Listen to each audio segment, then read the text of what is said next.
Hey, everybody. Welcome back to another episode of the Hunt the Wild podcast. I'm your host, Adam Bowlds, and today I'm joined with Marcus Gray. Marcus is a squirrel hunter, likes to train dogs, and a biologist, and I believe he has a book as well. So, Marcus, can you introduce yourself and tell everybody kind of who you are and a little bit of your background?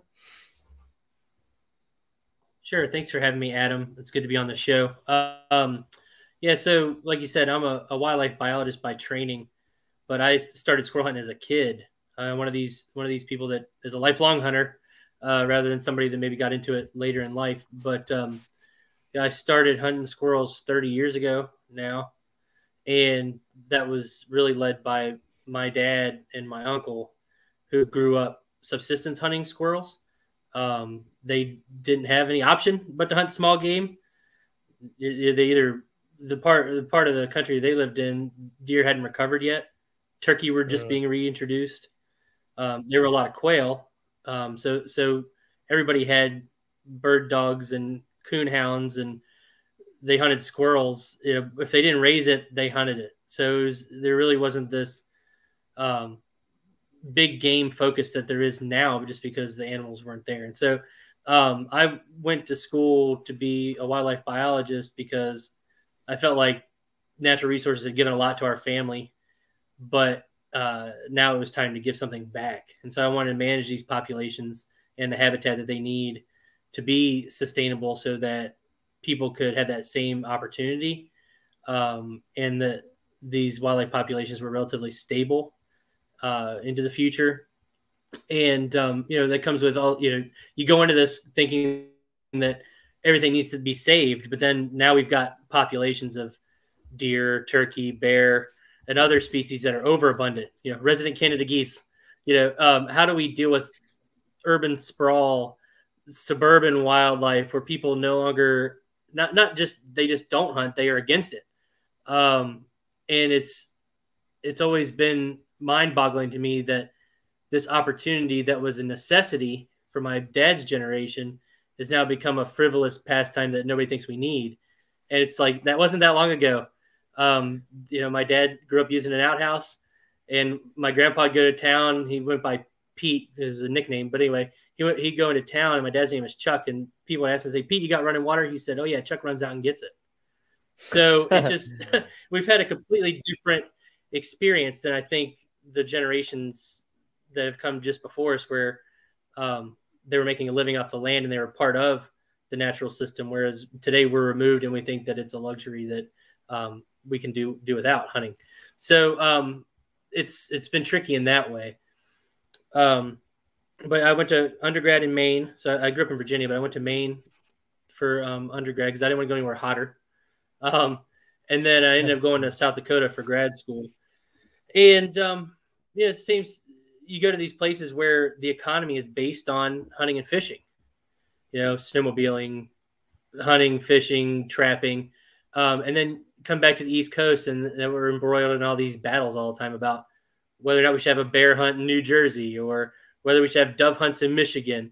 And so I worked for the federal service as a wildlife disease biologist for a couple of years, trapping feral hogs and rocket netting geese and catching ducks from airboats and stuff like that. It was really a wild job, but it's like, if you're not an obsessive hand washer, that job will make you one, because it's just dealing with the disease and die-offs, and it was a very glamorous job, but it was also disgusting.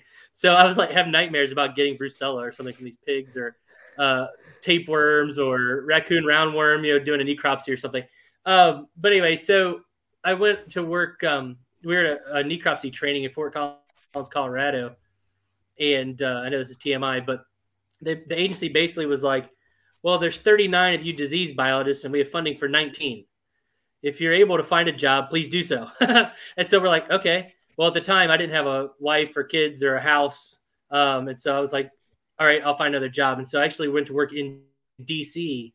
on Capitol Hill for a hook and bullet organization, Safari Club International Foundation, working on their large mammal conservation programs. So I worked with elephants, indirectly, with projects in Africa, Marco Polo Argali in Asia, European Iberian ibex, all these great things. And then here in North America, we had elk and deer, bear, and just a whole slew of different bison projects and all these different cool things that we're basically providing the scientific oversight and the funding and making sure people are doing their reports and then doing board reports and helping the legislative side of SCI with their legal arguments. They're like, oh, can I say X about polar bears? And we're like, no, not exactly. This is actually what the literature says. And then they would take that and incorporate it into their case and then, work on importation permits for black rhino and things like that. So, I mean, I got a picture of a rhino up here, but like, it was a very rewarding job, working on these sustainable use issues, we're going to all these committees of these different organizations and stuff, but it was like a terrible commute. The job being in DC was rough. I basically had two jobs. One was commuting because it took me 3.5 hours to get there every day. And then the other was working in the office 8 or 10 hours a day. So yeah, so it was just wearing, it was just falling, everything was falling apart. So, my wife got a job in the Northeast. And so we went back up there and I just started working at all these nonprofits, helping clean up these non-governmental organizations. They needed help on their reporting or applying for grants or, doing projects in the field like cover crops for farm agricultural best management practices, for water quality and soil health and wildlife habitat. And since 2016, I know this is a long-winded answer, but since 2016, I've worked primarily on pollinators, in particular butterflies. So I've come full circle. Grad school, I studied prairie dogs and bison and burrowing owls and monitored birds and stuff. And then I worked with large mammals, and now I'm relegated to butterflies. I'm the butterfly guy these days, where I used to be the squirrel guy. And so that's what we're talking about tonight is, hunting squirrels. And, I just got into that because that was my exposure to the outdoors other than, fishing farm ponds. And it just was accessible to me. I had family who had land that, they didn't care if I kicked around with a rifle, as long as I shut the gate. And not everybody has that same opportunity or experience. So like, I definitely realized that. And that's why we work so hard on these hunter access issues when I was in DC. And even now, Sunday hunting or, I grew up in Virginia hunting the largest state park, which is now closed to general hunting. It just eroded over time. Nobody went to the meeting, and I was living out of state. No hunter showed up to the meetings. Right. And so the non-hunter, non-consumptive users had the say. Horseback riders, mountain bikers, and I don't have anything against those folks, but when you build a 500 house subdivision against a natural area and then get mad when somebody hunts it, you need to reevaluate your position on some of these things. And we deal with that at the National Forest too, here in Virginia. Got millions of acres that people are constantly working to not make it accessible. And we have dog hunting debates and all these other things. So it's crazy. It's like we got into these squirrel dogs just so our kids could experience, some of that.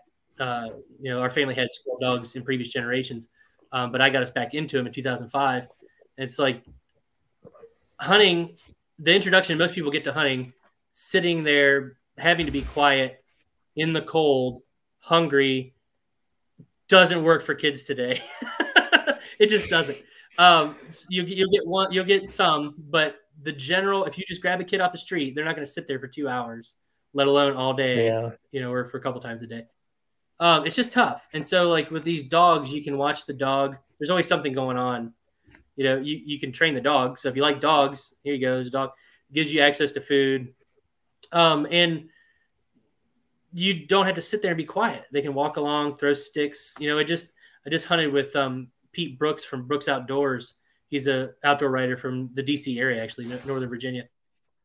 And, his son came along, about 12 or 13, and he was asking questions and, talking and interacting with the dogs and stuff. Whereas if we're sitting there still hunting or stand hunting, there wouldn't have been that opportunity to answer his questions. He would have just been sitting there, he would have been absorbing things, but it wouldn't have been as interactive, I don't think. What made you want to pick up on on training dogs again. So you had them as you were a kid, right? But then you went years without messing with them or anything. What brought that back in? Was it your kids Yes. or? Well, no, I mean, I got back into squirrel dogs. I've always liked little terrier type dogs, like Jack Russells and stuff like that. But it was like, how can I combine squirrel hunting that I was doing? I hunted mostly growing up, almost entirely growing up without squirrel dogs. My first dog was actually not used for squirrel hunting. He just hunted the food dish, but he was half American Foxhound and half Beagle. He was a deer dog. And that's a funny story. Maybe we could talk about another time. But long story short is that we went to pick the dog up. He's like a year and a half old, and you can put two and two together. But she called him AH when she called him, and he came running and jumped into this pond that Jesus wouldn't have been impressed if he walked across. It was in this horse paddock. It was just green. And came out and shook all over us and whatever. We put him in the car and left. But yeah, AH, if you think about somebody who's a knucklehead, what you might call him. And she started calling him AH because her neighbors were tired of her cussing off the back porch. So that dog was a knucklehead for sure. Barked all the time. But I got into these Jack Russells, and it was like I wanted to hunt them. But, we didn't have really a lot of raccoons or groundhogs or foxes right around where we were at the time. Now they're everywhere, but at the time there weren't a lot around. Just the habitat has changed. And so it's like all the agencies, and they spend a lot of time promoting what we used to have, upland bird, grouse, quail, they stock pheasants and we go, okay, all right, well, what's available that's not being utilized? And it's squirrels. And so there's just been this huge resurgence in squirrel dogs because of that. There's timber everywhere. There's squirrels almost everywhere. It's easy to get access, so it's up until last couple of years, it's been pretty well ignored. It's squirrels. Nobody wants, it's not romantic enough, I guess. So we're trying to bring a little class to it, have a little nicer gun, a little nicer dog box and truck, but not that I can afford a big truck, but how can we make it less, I don't know. I mean, I cater to everybody, but like, how do we make it less lowbrow in some people's eyes? And it's the cooking. The squirrel meat you can use in any recipe that you would use rabbit or chicken or pheasant in, upland birds in. And so that gets a lot of people. They're surprised, I think, when they try these quote unquote high end dishes made out of squirrel. The next question I kind of wanted to dive into was the shotgun and the 22 debate. Is there a difference? I usually like to hunt with a 22 when I'm being super stealthy and stuff, but does it matter when you're hunting with dogs? Sure. Oh, there's no debate. The 22s, but no, it's there is a huge debate, and it's sort of like this nostalgia. I mean, I grew up hunting with a 22 iron sights. We didn't use the cheater tube, as it were. No scopes. I used to be able to see a little better, but it depends on the situation, right? As more places get developed, it's a little tougher to shoot a rifle up in the air and be like and pretend that's okay. It's obviously make sure you got a good backstop and all, but traditionally we've shot at squirrels out in the twigs, and it's like that's probably not, especially if they're moving, that's probably not the best idea anymore. Which is hard for me to say because I'm a rifleman. So most situations, especially if you're new to an area and you don't know the surroundings, the shotgun is the way to go. It's good to have a mix of both shotguns and rifles in the same party to make you more versatile. So I don't know what that's all about. I'm about to switch to my hotspot on my phone. You ever find yourself in situations where you like kind of want to use a 22, but you have to use a shotgun because of houses or whatever in the vicinity? Yeah, and it's making sure you scout the area before you go and know where the buildings are and the roads are. And, you never shoot low at anything, regardless. But, yeah, it always seems like if you're hunting by yourself and you take a rifle, they run like crazy. Or if you're hunting by yourself and you take a shotgun, they're sitting there looking at you. Yeah. Yeah, so, yeah, it's anymore, it seems like it's good to hunt not by yourself. But I don't have that luxury all the time, and that's sort of the beauty of the dog too. Is the dog will go around the backside of the tree and spin the squirrel around, or they'll try to get it to stop by barking at it and getting in front of it and that sort of thing. So it makes you a little more effective. I feel like I'm probably I feel like maybe a lot of people that listen to this show don't squirrel hunt, but I'm trying to make that a little more romanticized, as you said it. Anybody that's wanting to get involved in squirrel hunting, I know not everyone grows up maybe doing that for their first hunt. I know a lot of people around here do, but I've talked to some people and they're like, well, I hunted deer the first time I went out, or I hunted pheasants. So anybody that maybe listens to this show or has been thinking about getting out squirrel hunting, how would you recommend them going if they don't know anybody? I mean, where's a good place to start? They don't have a dog or anything. Right. Yeah, it's part of the reason has been marketing. The manufacturers and the outdoor companies and the state agencies have been pushing big game really hard, probably for the last few decades. And that's really because that's been the bread and butter, especially deer, now turkey, for participation. It's always been deer hunting. Once they were restored, it became deer hunting.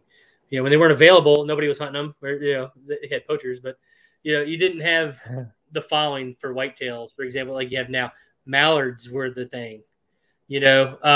Mallard ducks are the most studied bird on the history of the planet because there were so many waterfowlers back then. In the 30s and 40s, when there were no deer, all the big university studies before big game were restored were on small game, rabbits, squirrels. I've got a book over there from 1940s called Michigan Fox Squirrel Management. They were all about, how can we get more squirrels per acre, more harvest attempts for people, more time, more game for the pot and all that. That's what they're about all the time. And then when they got deer and turkey back, everything just switched. So, getting into it, it's fairly inexpensive. You can be as expensive as you want to. Get the toys, high-end rifle, high-end scope, different loads for ammunition and things. But really a basic 22 or a 20 gauge shotgun, just go buy the box of shells off the shelf, if you can find them. Get the box of shells off the shelf and go to a likely spotted timber on state land, and there's generally opportunities to squirrel hunt, especially now in January and February. There aren't a lot of other hunting seasons open. You've got rabbit in certain areas, but there's just not a lot of rabbit hunters anymore either, depending on where you're at in the country. But, it's pretty accessible, like here in Virginia, in North Carolina, a lot of the Northeast, there's game lands or conservation area, whatever you want to call it, wildlife management area, within 30 miles, you never would have thought, in the 80s or before, 1980s or before, that anybody would drive 30 miles each way to hunt squirrels. Everybody went out their back door. But that's the world that we live in today. Like I said, the place that I used to hunt was 7,000 acres, and now it's not open to hunting at all. Magically they couldn't find any compatible area for small game hunting. So now if you live in the Richmond area, you've got to drive 30 to 45 minutes to one of the other wildlife management areas. So, the state agencies have pretty good information in guidebooks about where to go, what places are better than others. Like if you're in the upper Midwest and like all you have to do is look at the topo map or the cover maps and find the timber. You don't want to be in a slough or a prairie or, you can find the patches of woods to get into. But here on the East Coast, it's making sure that you've got a safe place to go, where you're not going to be interrupted by somebody doing something else, walking a dog, I've had people on bikes try to catch a dog before because it bark and treat, and they were like, there's something wrong with the dog. I'm like, no, there's nothing wrong with the dog. Go away. This is a hunting area. They're like, why are you hunting here? I'm like, it's a wildlife management area and the season's open. That's why I'm wearing orange and I'm carrying a gun, Yeah. And they just don't, people just don't have the experience or the that's not their connection to the natural world. It's not hunting. So they think open space is a national park. You know, they don't make the distinction a lot of times between state, federal, county parks systems. You know, they just land ownership is ambiguous to a lot of people. So yeah, you have to watch that. You know, I was in New York State before I moved back to Virginia, and I was hunting on a wildlife management area. It's an old canal towpath where the mules used to pull the barges along when they're, you know, in the 1820s when they were bringing coal to go make steel and all that sort of stuff, making charcoal. And so I'm walking this old canal path, which is open to hunting, and through wildlife management area, and these people were walking a dog. I'm not, you know, insert breed, it doesn't really matter, but their dog was off leash. They weren't engaged in hunting, but the dog ran over and got amongst my dogs that were involved in hunting. And it's like they accosted me about hunting. I have to be so far off the trail. Not true. Like they started making up all these regulations. I'm like, not true. I couldn't have a rifle. Not true. You know, all these things that they had heard bits and pieces of, and they put together to make this fabricated story of what the regulations were. And if you didn't know, if you were an inexperienced hunter, that would really intimidate you because the guy was very aggressive about it. And I was like, no, and your dog's not on a leash, and your dog can't be running around loose. You're violating game laws. You're violating the leash law, you know, blah, blah, blah, blah. And, you know, it's more common all the time. And so what's the answer to that is education and getting more people into hunting, you know, and as difficult as it is, we have to have these places for people to go. So if there are plenty of people, like we run some Facebook groups and stuff for squirrel hunting and squirrel dogs. People will take others out, you know, not for a fee, you know, but if you say, hey, you know, would you take me and my kids squirrel hunting? Yeah, somebody will most likely be near you that will do it. I mean, they're still relatively, like our dogs are still a relatively rare breed compared to like labs, you know, but yeah, there's people willing to take other people hunting and mentor them. So you wouldn't be completely on your own, but you know, hunting without a dog, there even more and more states are actually having workshops for squirrel hunting, you know, where to go, what time of year, how to process the game, how to cook the game. So that's been interesting. You know, R3 funding has come through for some of that. So, you know, I look for a likely stand of hardwoods that has good mast production, you know, acorns, hickory nuts, and find a den or a nest and sit quietly and just wait 30 to 45 minutes. If you don't hear or see anything, get up, go somewhere else, sit down for 30, 45 minutes. Yeah, it's the first 15 minutes is going to be everything settling back down from you first getting there, just like you're hunting anything else. But the birds will come back out. The squirrels will come back out. You'll probably see something else too, bobcat anymore these days, but you know, turkey or bear or deer or something else will come out if you just sit there and just be quiet. I mean, ask any deer hunter. As soon as you get in the stand, you're there for 30 minutes, you're covered up in squirrels. So just shoot the squirrels. You know, take a rifle or a shotgun and a pellet gun if it's legal in your area. You know, pump it up 10 times or whatever. And yeah, they make really nice pellet guns now. You shoot bison with. So, but you know, go ahead and get rifles. But yeah, it's not easy. Don't let anybody tell you it's easy. You know, everything the town squirrel is doing is about like the town deer. If they're laying around in your front yard and you go to the timber and try to hunt, they're going to be a lot different animal, way more wary. They've got to contend with natural systems and predators and lack of food. And, you know, it's not going to be like popping them off a bird feeder, which is illegal in most places. So watch that. But, you know, they are a regulated game animal. You need a license.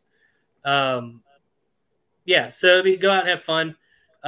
It's just an opportunity to spend time out in the timber when basically everything, you know, you're waiting for turkey season or crappie fishing at this point, right? You might as well keep hunting. I mean, we're in the timber.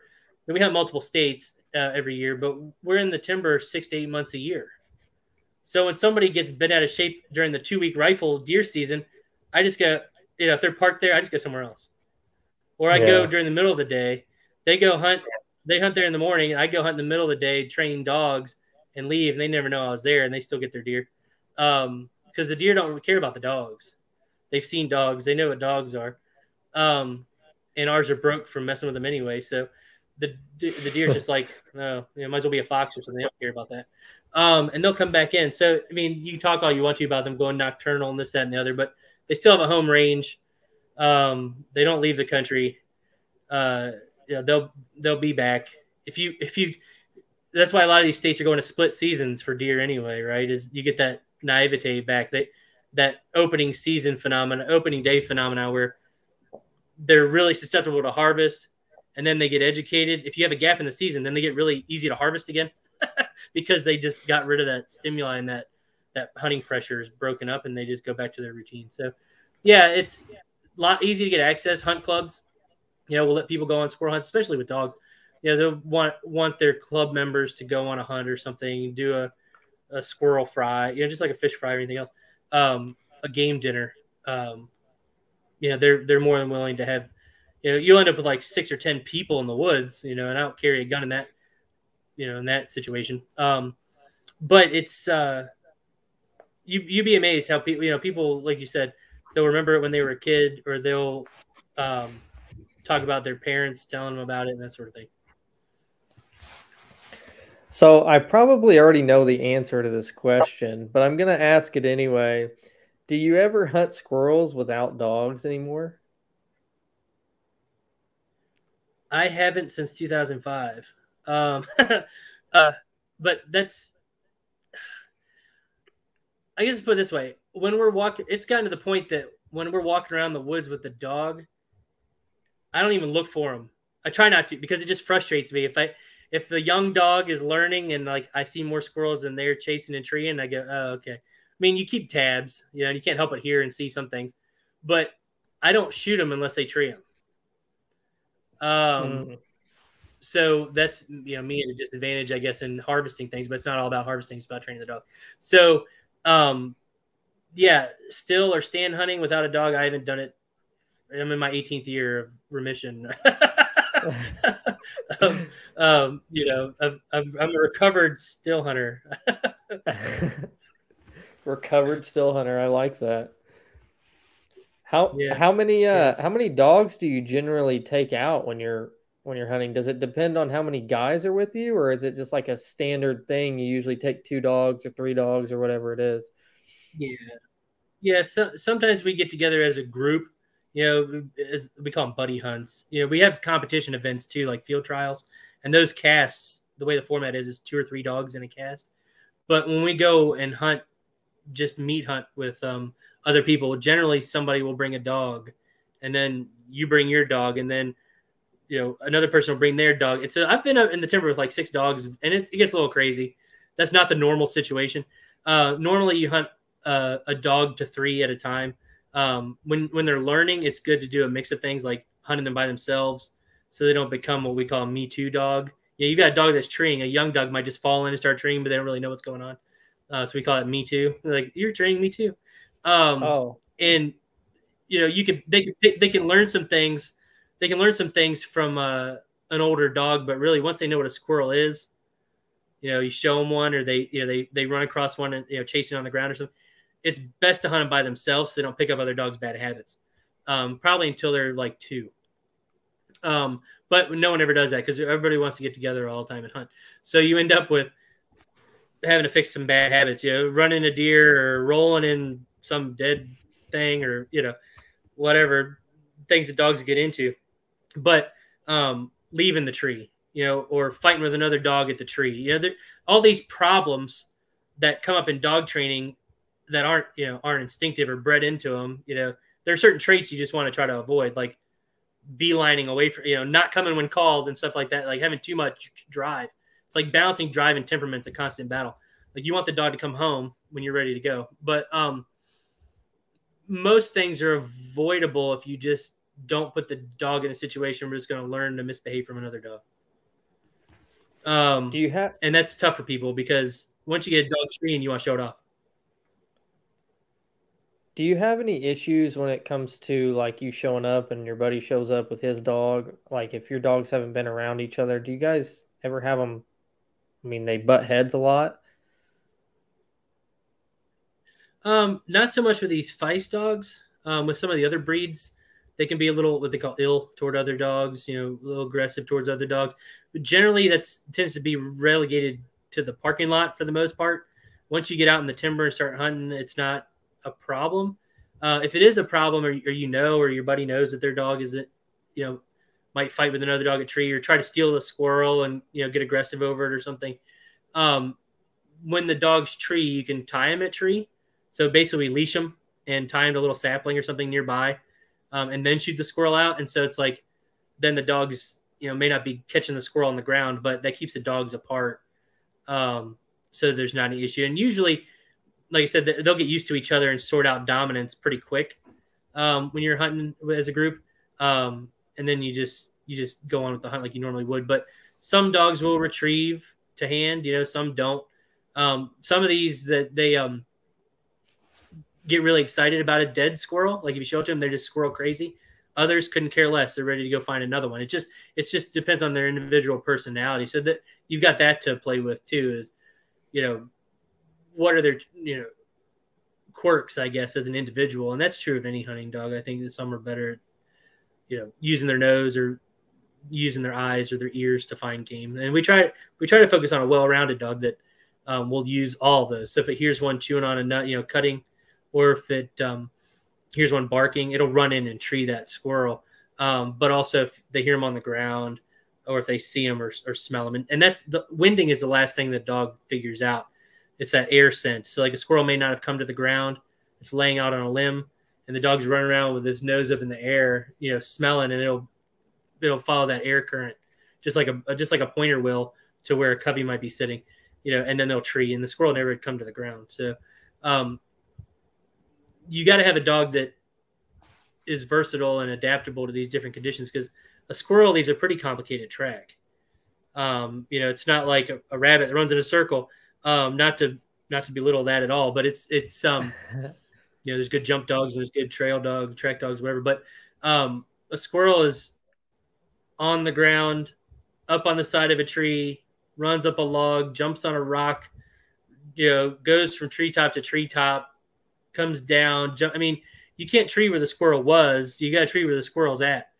And that's one of the big debates that we have in squirrel dogs between mountain curs and mountain feist, is the hot or cold nose traits of the different breeds as a general rule. There's a continuum there that we won't belabor, but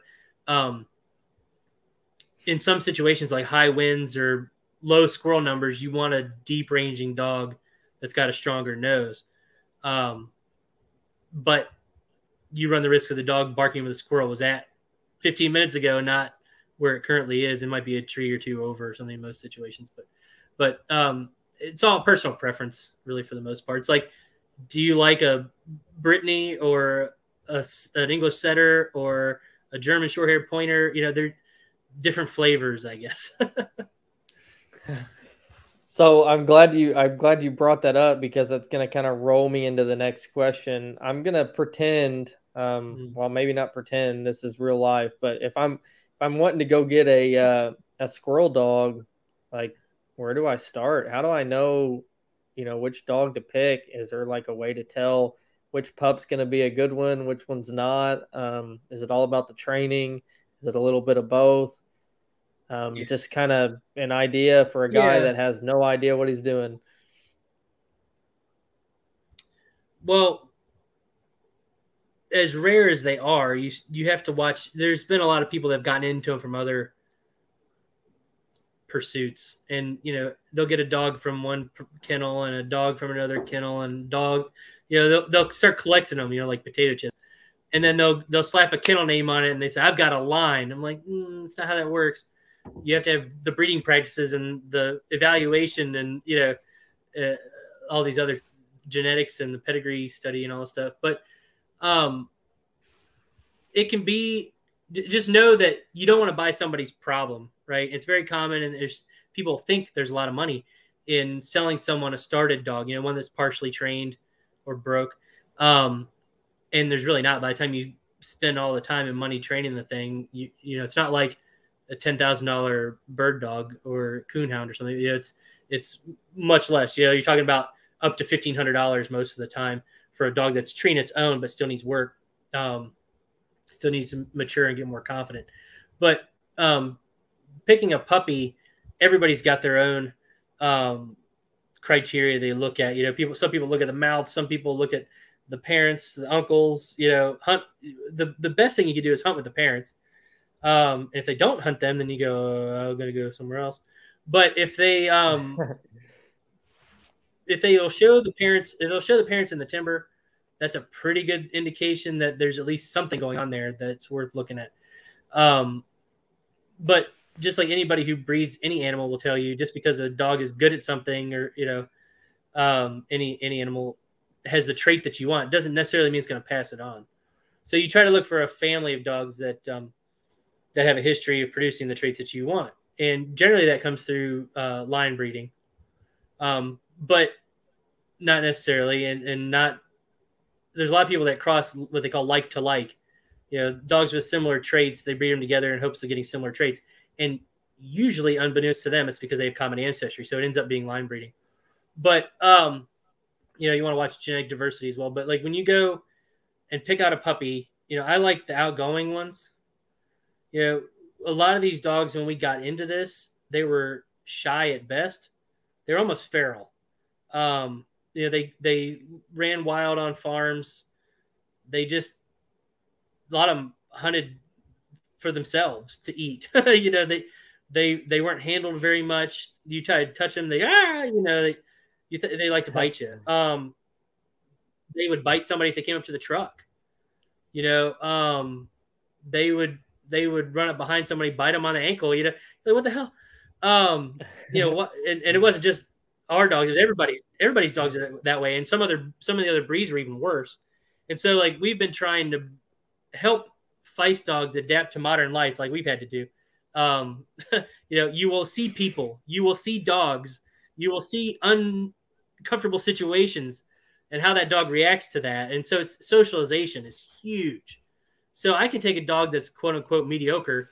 If you socialize it, and you give it the opportunity to be a good dog in the woods, you take it hunting like 3 times a week for at least an hour, work with it all the time, take it to ball games, whenever we get ball games back.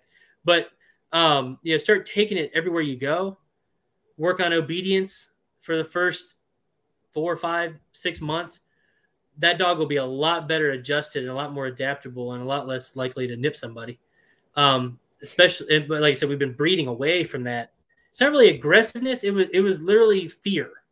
They were afraid. And most dogs that'll bite you are afraid, I can tell you how many times a dog come barking at me that's wagging his tail. Those are the ones that'll bite you. They're scared. They're unsure. And that's true of any, you go buy a Great Pyrenees or you go buy a Chihuahua. I mean, it's the same thing. Socialization is huge. But it seemed like the way that they were raised when we got into this, there may have been a genetic component to it too. And we've been selecting for, and then simultaneously making sure we socialize them, but selecting for that temperament. And it makes them easier to handle when you're hunting too. Like the dog goes out about 200 yards and hunts. Well, if they tree a squirrel and they're across a property line, I say, leave it. And they'll leave the tree and come back over. I'm ready to go home. I said, load up, and they beat me back to the truck. I'm not chasing a dog. I'm not driving around the section waiting for my dogs to cross the road so I can catch them. None of that business. I don't have time for that. I don't have the patience for that.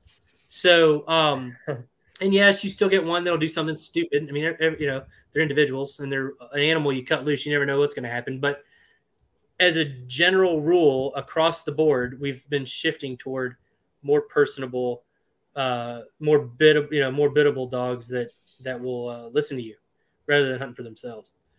And like I said, I think part of that was just the isolation at first. That a lot of these dogs were dealing with in Appalachia, where they just never saw anybody else and they didn't hunt anywhere but right around the house. But now they got to ride in a box. They got to go, sleep in a bed. They got to go ride in the truck, go to, get fast food or something like people do. You just can't have a dog that's going to be aggressive or anything. So, I look for an outgoing pup, but you can look at the dominance too of the pups. And I don't really like it. I don't like the bottom of the pile, really submissive one, because that's the one that can be kind of scared or not understand why people are doing things. but I don't like the super dominant ones either, because those are the hard-headed knuckleheads that won't listen to you. So I try to go for one. If I walk up to a bunch of pups, the first one or two that come to me, I'm probably going to get one of those. But then I'll watch them and see if they beat up on everybody else. If they beat up on everybody else or are food aggressive, I just don't get them. And you see that within our own litters, but I've seen they get more level and more low key over time. So, and like I said earlier, it's balancing that drive. You want them to get out and go find a squirrel. If they're baying a coon on the ground, like, you want them to get fur in their mouth, but you also don't want them hard to catch. So it's balancing all those things. So it's not just about what a dog looks like or how whether it can hunt. You got to be able to catch it and take it home. Does there come a point to where, let's say you get a dog, let's say I'm out dog shopping for a squirrel dog. Does there come a point where he's probably too old to train? Is it like a year, 2 years? Is that an issue? It really depends on what they've had done to them. It takes on average 3 years to train a squirrel dog, and we start early with the obedience and stuff and the handling, but generally they start training about 6 months, 6 or 8 months, and then they get more consistent over time. Then they start using their nose, and then there's a progression. Actually, I talked about in my book, but you just want to make sure that you have a dog that is gonna, like I said, handle well and stuff. But it takes about 3 years to finish one, and then as long as they weren't abused in any way, I can take a 16-month-old dog, 2-year-old dog, and hunt it hard. Take it out to the timber a lot, and they generally will make a dog. If they've got it in them, it'll come out. Some dogs mature later than others. So, and that's been a blessing and a curse. A lot of people don't give a dog enough time, but at the same time, we want them to start showing something before they're 2 years old.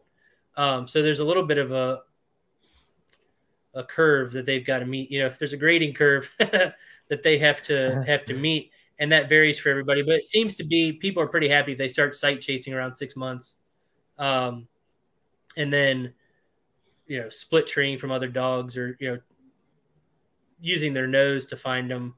And some of them go through a little lull period, like they look like they're 2 steps backward. Don't know what's going on. It's because they're trying to figure out that nose. So you'll have a dog that's running and treeing really well by sight, and you go, "Oh, this is great." And then for like 6 months, up to 6 months, it'll just be like, "This dog is an idiot." It doesn't know what's going on, and it's really trying to sort out that scent. Not just tracking on the ground, but up in the air. And like I said, it's not an easy track to figure out. So they'll backtrack. They'll go back. You'll see the squirrel run, and then the dog's tracking it that way. But they've got to figure out that time. What does 15-minute-old squirrel smell like versus 5-minute? And it's tough on a young dog too. Those hot tracks that are just really new and fresh.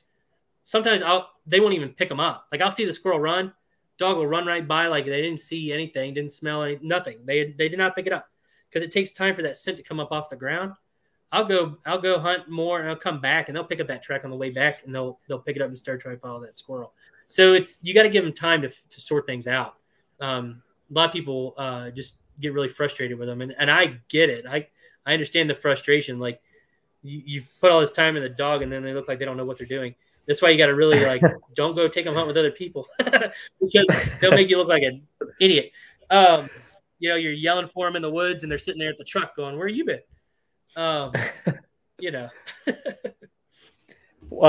you kind of run through? Could you kind of run through like where you kind of start when you get a dog? Like, the first time you get him and you're going to introduce him, do you just like throw him a dead squirrel and let him kind of gnaw on it and get used to that smell, or you just take him straight to the woods? How does that kind of work? Yeah, the best thing for him is to, like I said, work on that obedience first and socialization. That's key, because you don't be chasing the dog through the woods trying to catch it and, running off. But a lot of people do the squirrel tail thing, or a dead squirrel, like squirrel tail on a string. It's like bird wing for pointers. People have a fishing pole or a string, and the dog will point the bird wing, and people go, "Look at my field champion." All right. Well, it's the same thing with these squirrel dogs. People put a squirrel tail and tease the puppy and play with it. Fine. That's, play is like learning to hunt. If they're in the wild in a den, that's how wolves operate too. They bring a dead thing and they play with the parts.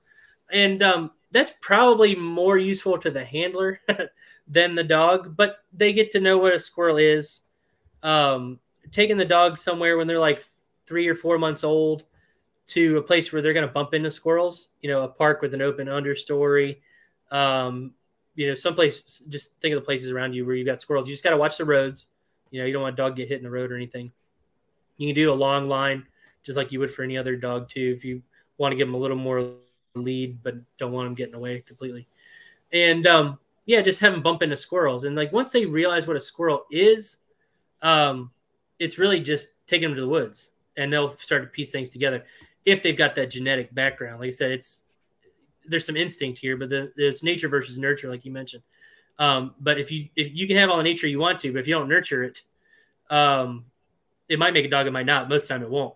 But you've got to turn those traits on, turn those genes on, and get them lined out in the way that you want to go. So, just taking to the timber like 3 times a week for 30 minutes to an hour, like I said, and just walk around, let them get used to the sights and sounds and smells. Ride in the truck, that's like the least favorite thing ever, especially if you don't have a dog box and your dog is riding in an SUV or something. They're not used to riding in a car. You get them in a vehicle and they puke on the seat. It's nasty. Everybody's rolling the windows down, trying not to throw up. So I generally don't feed a dog right before we go hunt because, maybe some of these runners listening carbo boost before a race, but you feed a dog a bunch before they hunt. One, they're not going to hunt as hard because they're not, you don't want to starve the dog, but you don't want to have a full stomach. And actually, in some of these dogs that run real hard, it actually causes stress diarrhea. So basically everything they eat just passes through. So your dog's spending most of the time going to the bathroom while you're running around the woods instead of hunting squirrels. So at least for like the first 30 minutes. So I do try to restrict food a little bit before we go. Like our dogs have free choice, so it's a little tougher, but like I'll load them up in the box like the night before or something, or earlier in the morning if I'm going to go in the afternoon, earlier in the day. I mean, but if I go in the evening, and just to let stuff digest so they're not running around on a full stomach. But make sure they've got water with them and stuff because, anymore with wildlife out there, you don't want them to get drinking puddles and stuff more than you want to, more than they need to, giardia and everything else. I mean, the world has changed, it's like you used to go to these hunt clubs and they'd have 40 hounds there and you'd be like, what do you use for dewormer? And they'd be like, them's the survivors, it's like, you can't cull hard like that anymore. So every individual dog is, an asset and needs to be maintained individually. So with that said, they're not exposed to the things that they used to be exposed to. And most of these dogs, I'd say before the early 2000s, most of them spent their life tied to a blue barrel in somebody's yard. And now they're sleeping in the bed, so they've had a complete, their world's been completely changed just in the last couple of decades. So if I pick up a dog, and I'm thinking, oh, he's going to be a promising dog, and I get him home and I start shooting off 22 rounds, and find out they're gun shy. Is there a way to break that, or is that an issue in the squirrel dog world? I know it is a lot in like the waterfowl world. Yeah, it can be, and it's not necessarily genetic. People talk about it being genetic. I think a lot of the genetics claims is actually the fact that the mother or some other dog around the pups when they're in their formative time are gun shy, and so they pick up on that reaction that the dog is having. It's some Cesar Millan stuff, like you got to be the pack leader and stimuli and all this stuff. But gun shyness if you catch it early enough, you can use reward to change that behavior. And like if I see a dog that might be starting to get that way, we'll back off on the shooting, and reintroduce it. They basically start over with it, but which can be tedious. But really, we try to nip that in the bud from the beginning. We've got 4 kids, age 9 and under. They make a lot of noise. So our puppies are pretty well bomb-proof by the time they leave here. But yeah. when you're feeding the dog, clank the pans together.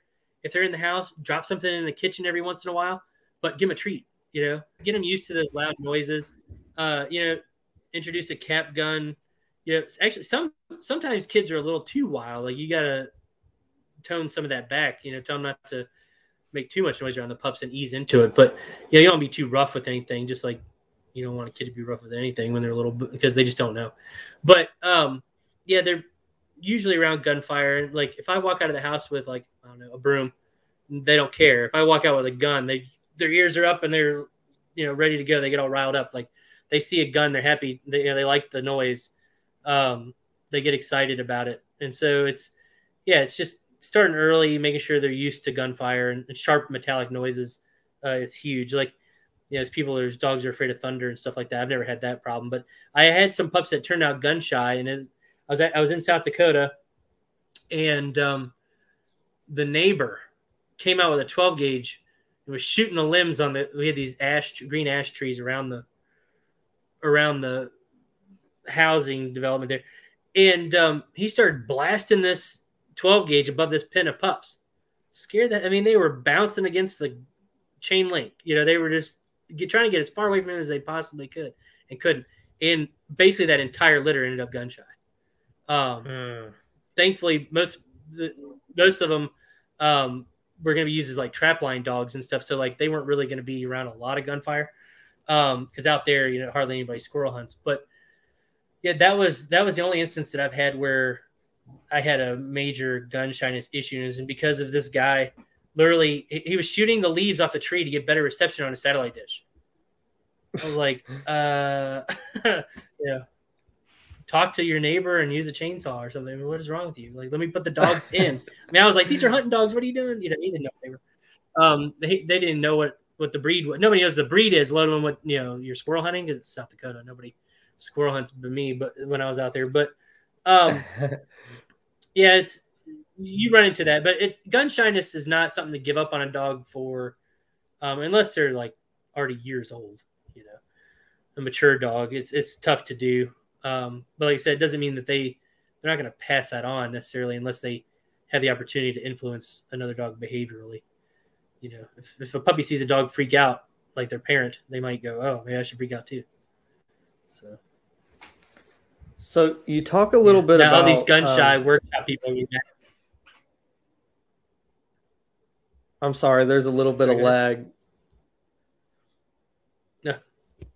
So you talk about their nose being super important. Kind of makes me wonder. I've heard of people leaving like their coon dogs and stuff outside. Do you let these dogs inside in your house and stuff, or does that affect? Does that make their nose get worse? No, I've seen all and done all different iterations of having them be indoor dogs, outdoor dogs. Like some of the best dogs I ever had were in the house. But I think they were the best dogs I had because they were the only ones I had. They were getting all the hunting time. You have a dog or two, you put a lot of attention into them. They start to get in tune to you, especially if they're in the house. They have a strong bond with you. And not that the ones that we have now that are indoor or outdoor aren't bonded well to us, but it's like when you have a pack, that's different than when you have one or two dogs.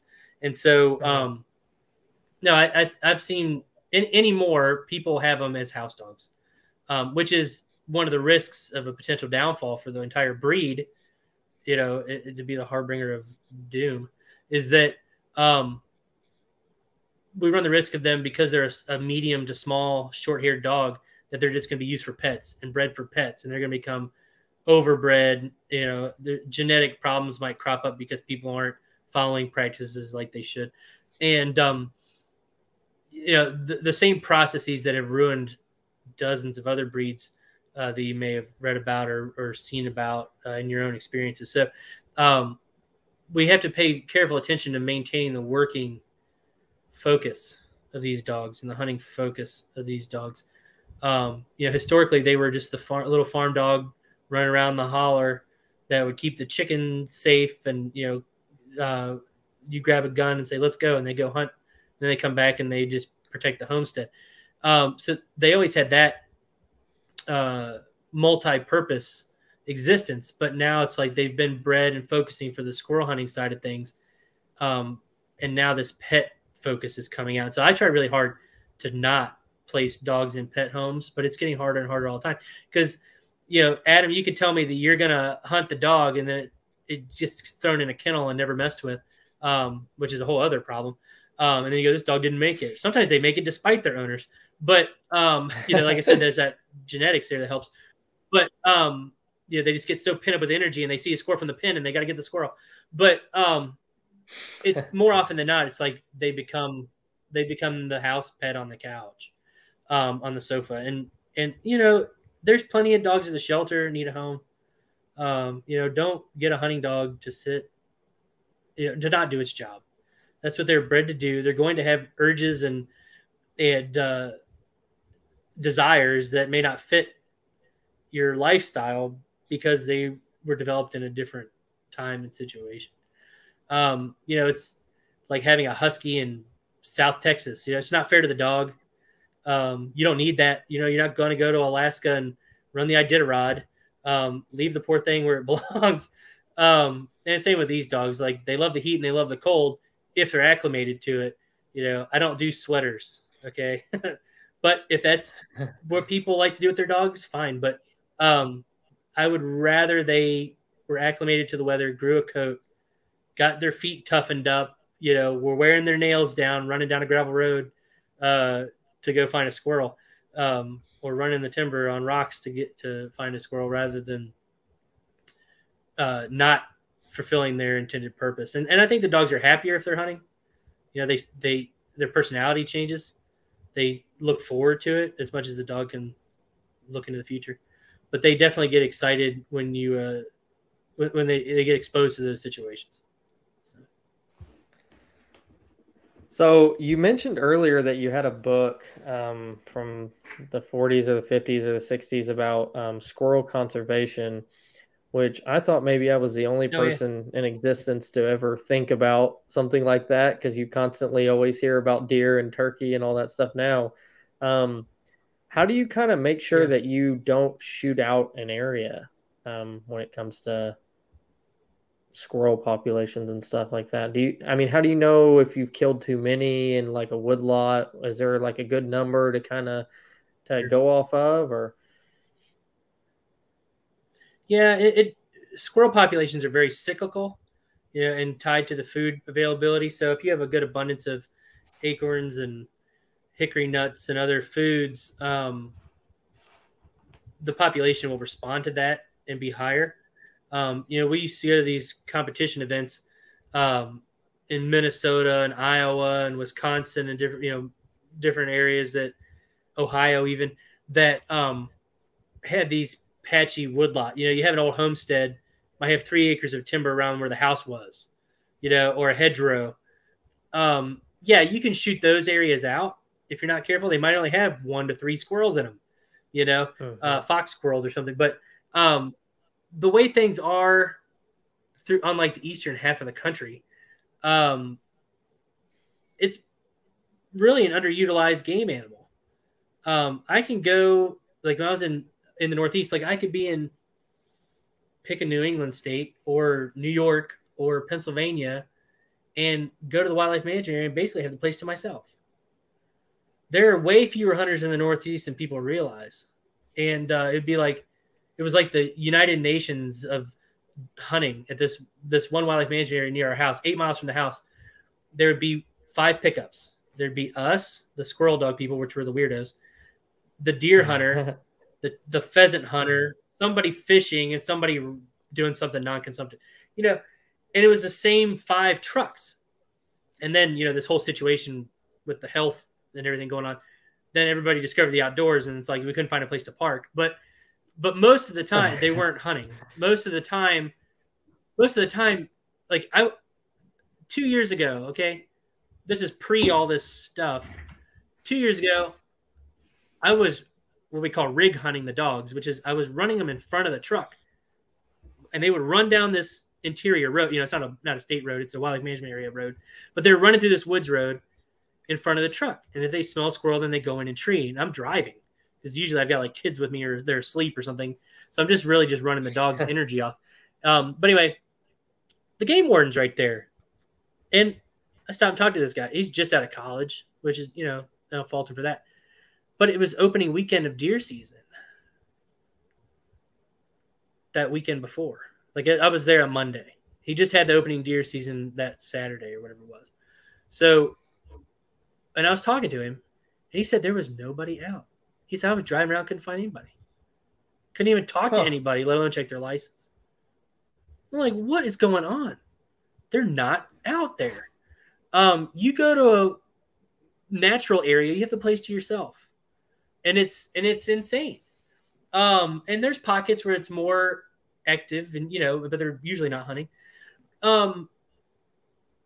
In the Southeast, it's not that bad yet. And it's not that bad in the upper Midwest. You know, highest hunting numbers are still in the upper Midwest, Northern Great Plains, per capita, but there's just fewer people. But even Missouri, we have family out there. People hunt during deer season, but after that rifle season's over, there's nobody out there. And it's just crazy. You know, we really do need to work on this recruitment problem. And you see the articles recently about, you know, getting the places to yourself. And you run into that some of these squirrel dog guys like in Arkansas, Louisiana, where there's a lot of hunters still, but it's not going to be that way forever because the trend is not panning that out. You're not going to be crowded soon. So you need to be happy about that. Yay. But, you know, because you get access and you're not bothered by any of it. But the problem is you're going to lose your ability to hunt. They're going to regulate you out of existence. And if they don't start with you, they're going to start with something and they're going to whittle away until they get to you. That whole stuff that the NRA talked about for years, or, you know, Safari Club or Teddy Roosevelt Conservation Partnership, pick an organization. You know, they talk about, you know, oh, well, they banned dove hunting or they banned bear hunting. They're coming for you next. They are. They exist. You know, the anti-hunting folks are coming for every available opportunity to ban a practice or limit a season.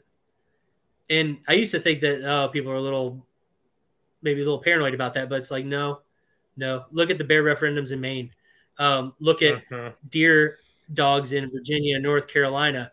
Look at mountain lions out west. Look at, you know, it's just like, just pick something and you go, oh, somebody's fighting that. So it's like when they go, I'm going to ban semi-automatic weapons. I go, whoa. My 22 is a semi-automatic rifle, you know? So you got to watch that stuff. Even if it might not pertain to you, it could have ramifications that you might not understand. And like the right to retrieve in Virginia, you know, if your dog goes on a neighbor's property, and this is any dog, rabbit dog, bear dog, whatever, lab, you can leave your gun at the boundary, so you're not hunting on them. You go to the property where you don't have permission to hunt, retrieve your dog without notifying the landowner, and leave. You just catch your dog and leave. Well, that's in question now. Now they're saying, oh, well, you got to, Mr. Coon Hunter, it's 3:00 in the morning. You got to knock on my door and notify me that you're going to go catch your dog. And nobody wants that. But as people build their houses up against public land, they're trying to control access to that land. So things that we took for granted, like we were talking about earlier in one of our iterations before we get blocked out by my bad internet, is that like people are de facto trying to control your access to a resource that our ancestors came to this country to have, the right to hunt and fish and have access to public spaces. And now people just don't see any value in that. And they go, well, you don't need to do that. That's barbaric and backward. But no, I do need to do it. So does my dog. You know, this is what we were bred to do. We're human beings. We eat, you know, we have to be in these natural spaces so we don't go crazy like all y'all.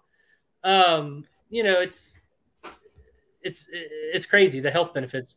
We can make an argument alone of being out in nature, but you have a much different connection and much closer association with the natural world when you're part of it rather than just looking at it or watching it on TV. And like I said, we're in the timber for 8 months out of the year. Tell me a hiker that's out there 8 months out. Not very many. Not very many.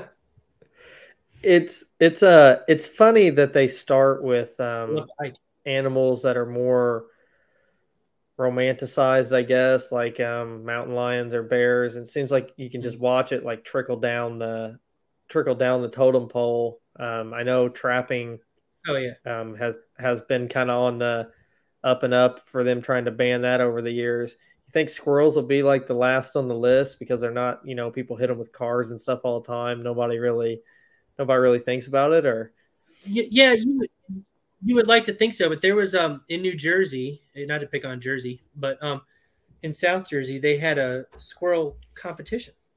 This was not dogs, just Adam, you form a team of 2 to 3 people, and I'll form a team of 2 to 3 people, and we'll go squirrel hunt. And whoever, they had prizes for like the biggest squirrel, most squirrels, the most weight cumulatively of the squirrels. And, whatever, it was a potluck, get kids out in the woods, whatever. People threw a holy fit, fighting it at tooth and nail, trying to get it banned, trying to get, hunting competition. You hear about mostly with coyotes, right? Get rid of these bounties and hunting competitions. And, bounty they don't really work because they're not wolves. But am I going to begrudge somebody who wants to hunt coyotes? No, but you have to understand, like, once you start killing coyotes, you can end up with more coyotes if you're not careful and do things right. It's not like wolves where we were using every method at night with lights and poisoning them. And, we don't have those annihilation tools available to us as recreational hunters, but coyotes they have compensatory breeding. So if you kill the quote unquote alphas, the more subordinate ones will start to breed, or young ones will come in from other territories and try to take over that territory. So you get more shuffling through. So you need to make sure you get the coyote that's causing the damage, or keep the pressure on. But it's just hard the way recreational hunting is to keep the pressure up the way you need to. So you end up with more coyotes a lot of the time, unfortunately. But anyway,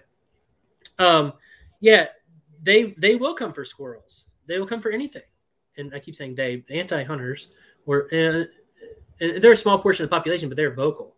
And they're convincing more people all the time.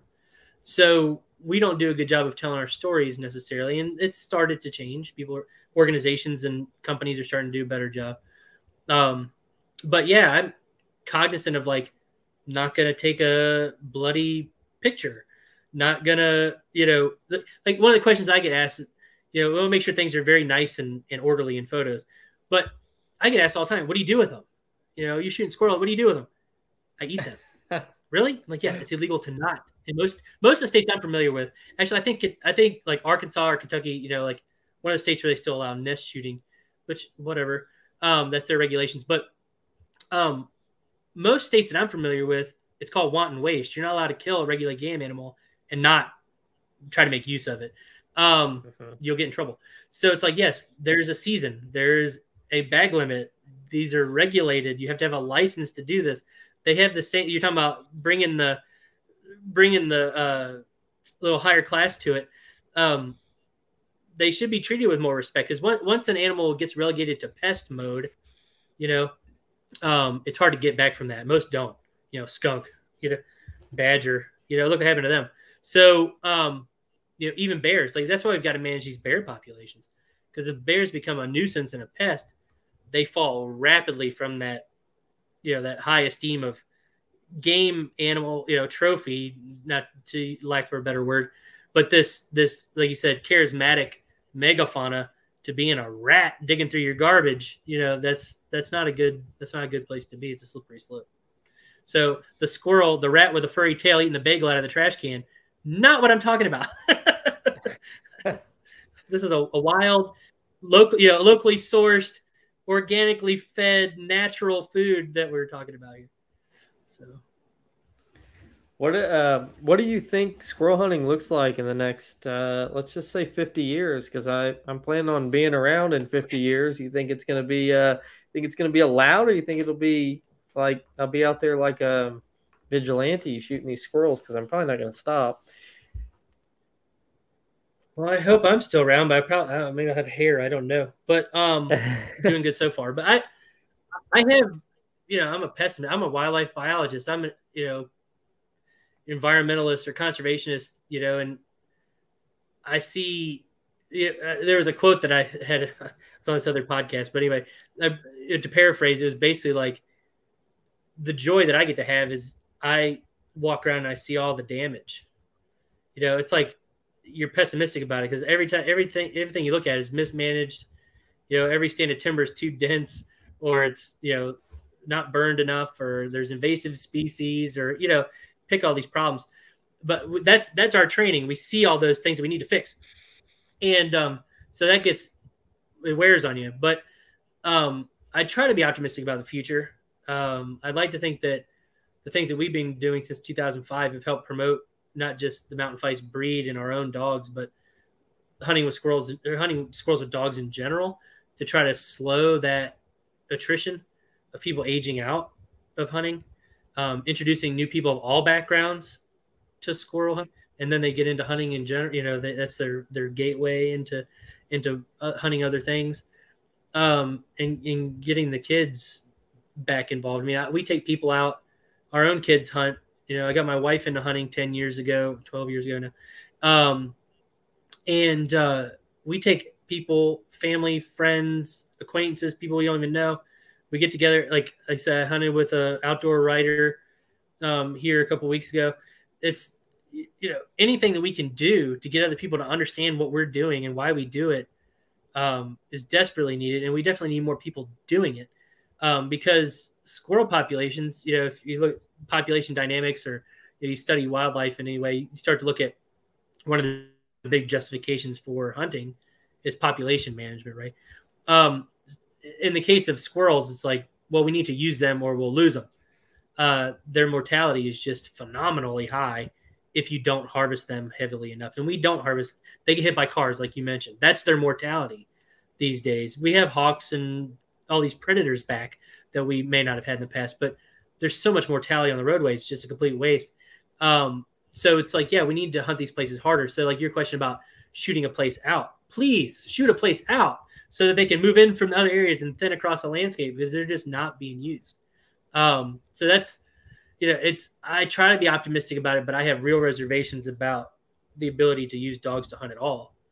And some of the ammunition and some of the tools that we use to hunt, firearms that we use, I don't say weapons, but that's from my DC days, but the firearms that we use, we could have drastically different access to those things. I mean, I talk to falconers, archery enthusiasts about, I've got people using these dogs that have a hawk, fletching their own arrows and napping their own arrowheads. I mean, like, I never would have thought, but these people exist because they're scared to death that they're not going to be able to get ammunition, or they're going to ban their weapon. So choice, whatever it is, or they're not going to be, they can't find ammunition. Look what's happened, since like the Obama administration, you haven't been able to find ammunition. There's a store around here. Finally, you can get like 9mm. So I guess I'm hunting deer with a 9mm pistol next year because you can't find shotgun slugs, let alone you can't find buckshot or 6-shot for squirrels. I've got 22 stockpiled, but like I'm going through it because I use it. It's not sitting in my basement. I actually use this stuff to hunt. So please, if you're listening to the show, stop buying all the 22 so I can buy some. Leave me some 20-gauge shotgun shells at Walmart so I can go squirrel hunting to eat the squirrels. Thank you. Because it's like, I get it. I understand like the soldier of fortune and prepper side of life. I mean, we've got a cabin in the middle of the woods too, but that we could go escape to. But I just want to be able to continue to pass this tradition on to my kids. And if it's functionally impossible to do, either way the land use changes, or the parcel sizes, or people are banning the dogs, or you can't whatever, you can't own the firearm to go hunt with, those are major problems. So making sure we have access to places to go, and like you mentioned earlier, Adam, like people to take you, that's just huge, because not everybody has a dad or an uncle that grew up hunting to take them, so it's just yeah, like I said, I'm not sounding very optimistic, but I try to be because you either laugh about it or cry about it because it's like a constant barrage. It's like as soon as someone tries to ban bear dogs, I go, hey, because they don't even think about squirrels because nobody's thinking about squirrels. Like I mentioned with the semi-automatic thing, lead ammunition. Okay, just now recently, like in the last 2 years, there's been alternatives to 22 lead. But for 25, 26 years that I've been hunting before that, there wasn't any. So it's like when you're at these meetings that, the agencies are talking about, we need lead alternatives. I'm like, you're talking about for deer loads or for shotgun shells, but there's nothing for me for a 22. Don't ban lead ammunition.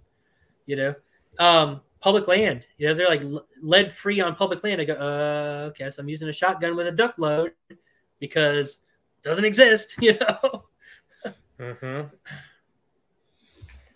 And I'm shooting fours at a poor squirrel, they're like dodging it like the Matrix. Blown in half by the time you get Not to very them. pellets. Right. Headshots only, okay? Just wait for him to peek around the tree. So for anybody that hasn't been squirrel hunting that's kind of interested in it, could you kind of lay out how many squirrels somebody might need? Let's say I'm going to cook dinner for my wife and a buddy. How many squirrels would we need? And kind of like, let's say you're going to cook dinner for us. What are you going to, how many squirrels are you going to have and what are you going to make? Yeah, I guess it depends how hungry you are, but no, think about it in terms of, chicken wings, okay? Because it's a similar size. You're dealing with bones, and unless you debone it, which you can do, which makes things a lot more versatile. But if you're talking 3 people, if you have at least a couple squirrels a piece, you're talking about gray squirrels.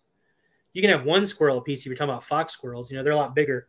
But generally, people cook probably more than they need just because they feel like they need more. But like we made these squirrel cakes. We deboned them, and it kind of came out. It's kind of like a crab cake that we took to a wild game dinner. And that was, I think it was 18 squirrels, a mix of gray and fox squirrels, but it was 18 squirrels. And we made enough. It was probably 20 people all had at least one, and a lot of people had 2 or 3 of them. So, I mean, it fed quite a few people as an appetizer in that way. Cause there was a fish fry and these venison and wild hog and all these other things, but it was probably the most talked about thing there because it was different. At a family reunion, don't make fun of me, pun intended or whatever. But, at a family reunion, we did, garlic Parmesan squirrel legs and backs, like the back legs and then basically the tenderloin. And that was wildly popular, especially when they were still hot and just came out.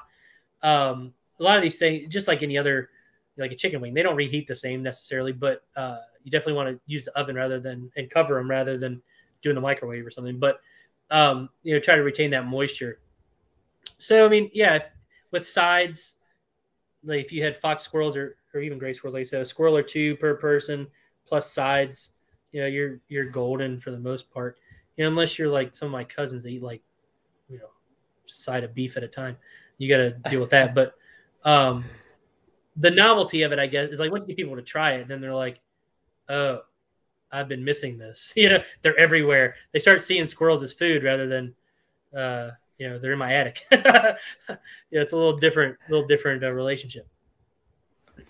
Yeah, it's always funny. It's always funny when you introduce somebody to eating a squirrel because most people are like, ooh, gross.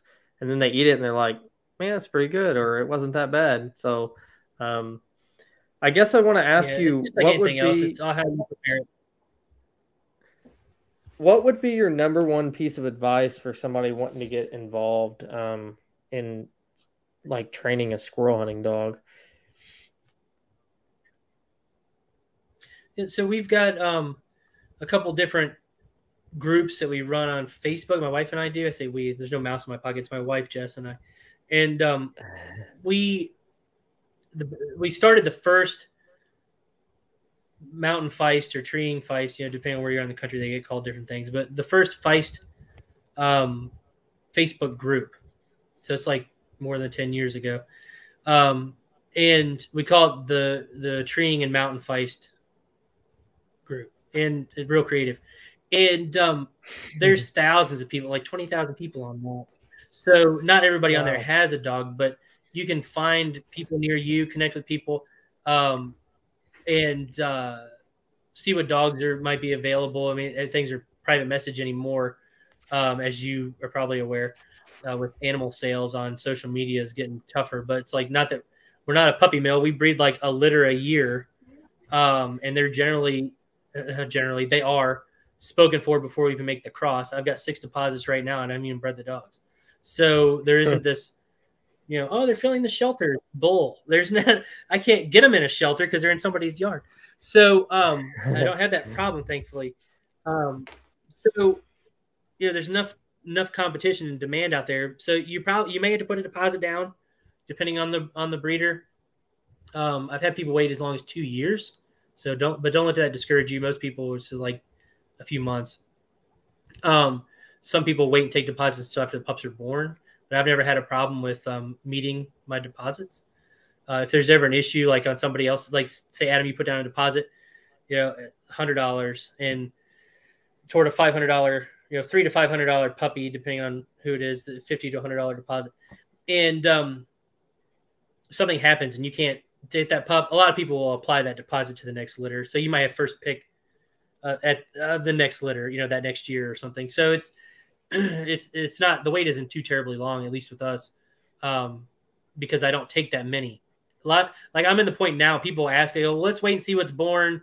And then I'm not even taking deposits right now, but I'll go back to those people that emailed or called if we do have something extra, like 8 are born instead of 6 or something. Or somebody else backs out for whatever reason, then I'll go back and scoop those people up and get them a dog. But people, like you said, picking a pup, they love the color, what color they want, male or female, tend to be most of the things. And then I try to fit those as best I can, based on the order of deposits received. So it can be a little, not that it's frustrating for the potential buyers, but it's frustrating for me if people change their mind a lot. Just tell me if you want a male or female. If you don't care about color, let me know. Because I got people. I get between 15 and 30 queries a month for 6 puppies a year. So there's definitely room for people to do this and do this in the right way. But there's a lot of people that are maybe getting into this for the wrong reasons and just want to raise pups. But the whole idea is to make better dogs that are better at doing the job in the long run and keep that working ability. That's the primary goal. But it really started because we wanted our kids and our grandkids to have decent dogs to hunt with. And not that I didn't like things that were out there, but I liked different aspects of the different lines that were out there. And we started our own to try to move in a direction that seemed like people were moving away from, breeding more for pets and stuff. Like we're very performance driven, which thankfully we've had a lot of good practices from people that had the dogs before us to build on. So. Do you guys only sell dogs locally, or do you guys get contacted by a lot of people from out of state? How does that kind of work? If they just want pictures of the dogs, or do they have to come see the dog to kind of figure out what they want? I know you said they put a deposit down sometimes before they're even bred. Yeah, a lot of people that actually get the dog are people that we've hunted with, usually at least once, probably more than that. Like one guy that just got one, he was on the committee for an organization that I worked for, and this is 15 years later. Now he just got one because he was in a position in his life where he wanted to try it. But he knew we had them. And so it's like whenever someone goes squirrel dog, they go, oh, contact the Grays. But no, we get inquiries, like I said, 15, sometimes 30. As soon as squirrel season opens, I get flooded with people looking for started dogs. Look, you're not going to find, very rarely, you're going to find a dog that is worth a damn when the season's open, unless it's a puppy.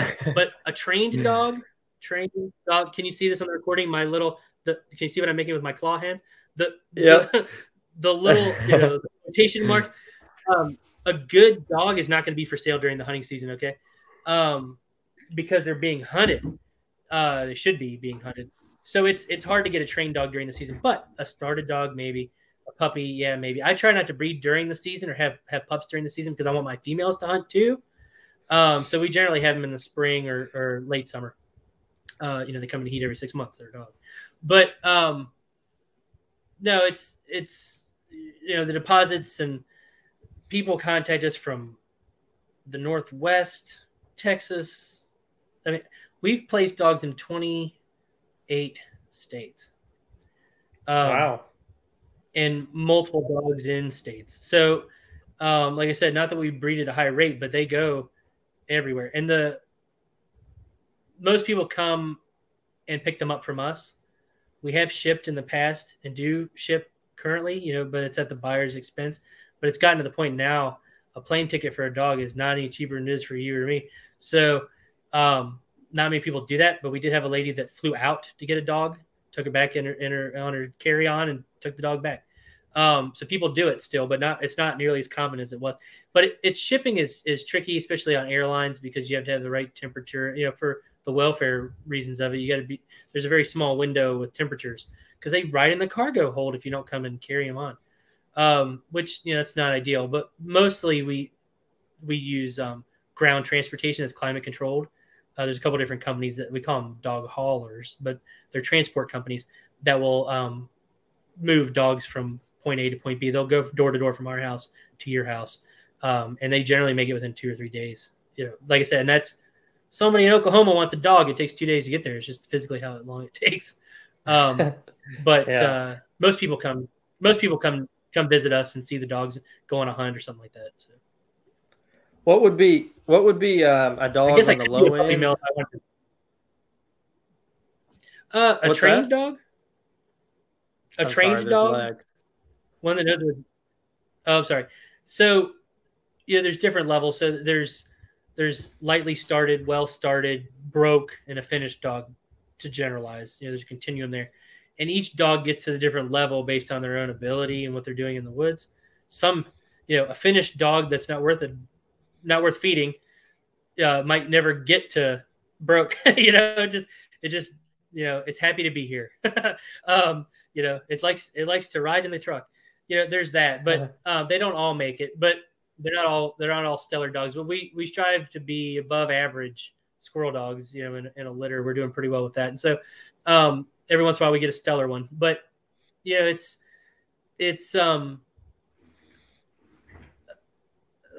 anywhere from puppy price to about $1,200 to $1,500 for a started dog. So that's, they've had the obedience. They know how to handle. They know what a squirrel is. They ride in the truck. They're not, they're socialized to gunfire. They will tree their own squirrel, but they've got more work to do. They're not mature yet. They're not consistent. They're still figuring a lot of things out. And then a broke dog, this might be a 2.5-year-old dog. Most people, when they get them to that point, they're going to take them on to a finished point anyway. But they can be 2,000 to 3,500, something in that range. And then finished dogs, again, there's a whole continuum there, but depending on what the dog is doing. But once they reach their genetic potential, they're a finished dog in most people's mind. And if you hunt with it and you like the way it hunts, that's again, it's like $2,000 up to about $5,000 or $6,000, and that's the most, on average. I mean, like you see, I've heard of a couple instances where the dog went for more, but it was like a titled dog, that had produced other champion dogs, and so that was an outlier. That was, there's a bell curve, and it was way out here on the end, on the tail of that distribution. But no, but that's sort of what you're looking at, is anywhere from puppy price up to about $1,200 for a started dog. And then, you can spend as much money as you want to, but it's the work. It takes, like I said, 3 years on average to finish a squirrel dog. So it could be a 4 or 5-year-old dog. I've put a lot of boot leather into that dog, and I don't sell very many of them. I've sold like 2 started dogs in 18 years. So they're not very common, at least for us, because we don't breed at that high of a rate. Like we keep the dogs that we have so we can hunt with and raise a pup. But we sell most of them as pups that the buyers need to train. But now that we're back we're back on a farm and got more room, we might start training a few dogs. But it's like you still, again, how are things changing? Looking for the future. If your municipality limits the number of dogs you can have, that is a real hindrance for maintaining a line of dogs. So, I mean, not that we're in that situation now, but we were for like 7 years. And so we can only have like 3 adult dogs, which, okay, fine. We're not, I've got 4 dogs now, big deal. But it's, if you wanted to have your dog come and stay with me for a couple months and get training, that's harder to do if you're not allowed to have but so many dogs, on your premises. So that could be a huge problem in the future. So I'm very reliant on other people.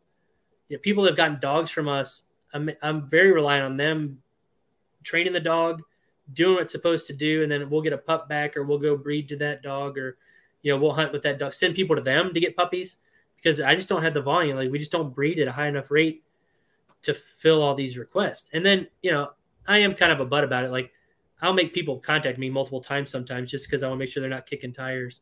And they're really serious. Like I don't do impulse buy, like Christmas puppy. Nope.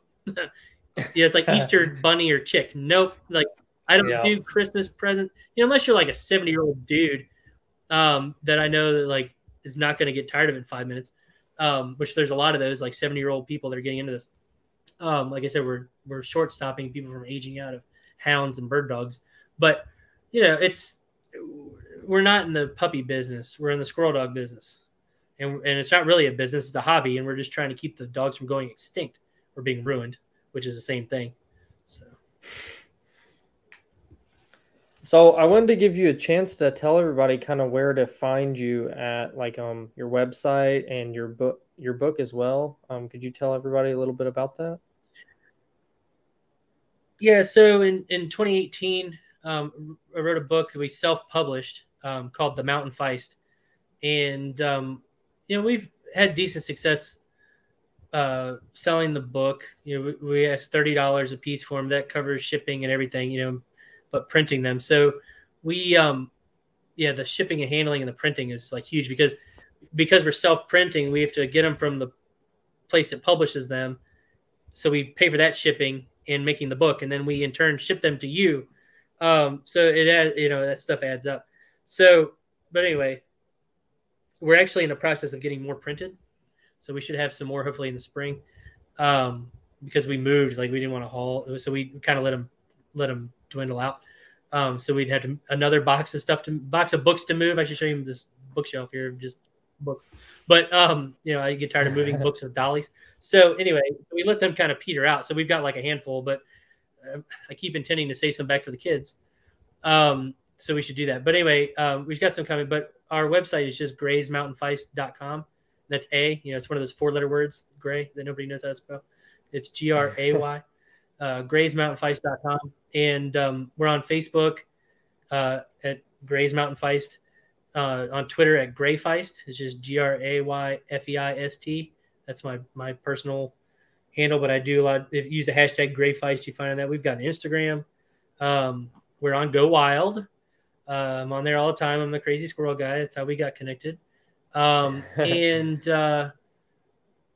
just just on the very. So if you look up, if you Google Mountain Feist, you'll probably see one of our dogs. And that's not from any great marketing strategy. It's just from the fact that we've been doing this a while, and we try to get the word out and talk with folks like yourself, and it helps spread the word and get people thinking about maybe a pastime that has been dying out. In the 1990s, there were about 7 million squirrel hunters in the United States. I think we're around like, I don't remember, it was like 40,000 or something. We're about like quail hunters. And if it wasn't for dogs, it'd be even worse. People have gotten into squirrel dogs, and that's pretty well saved squirrel hunting, at least in modern couple decades. So saving it for now. Sometimes you feel very alone. Yeah. Well, I'm definitely gonna. I love to hunt squirrels. I loved having you on because I didn't know a whole lot about hunting squirrels with dogs. I'd seen it on YouTube and different places, but I really didn't know a Mm-hmm. whole lot about it. So it was a good chat, kind of learning about the Kind of specifics of learning it about and all that. So Yeah, thanks for having me. I'll Yeah, I appreciate it. I appreciate you taking the time, Marcus, and I will catch up with you on Go Wild. Awesome. Thanks, Adam. Yep, thank you very much.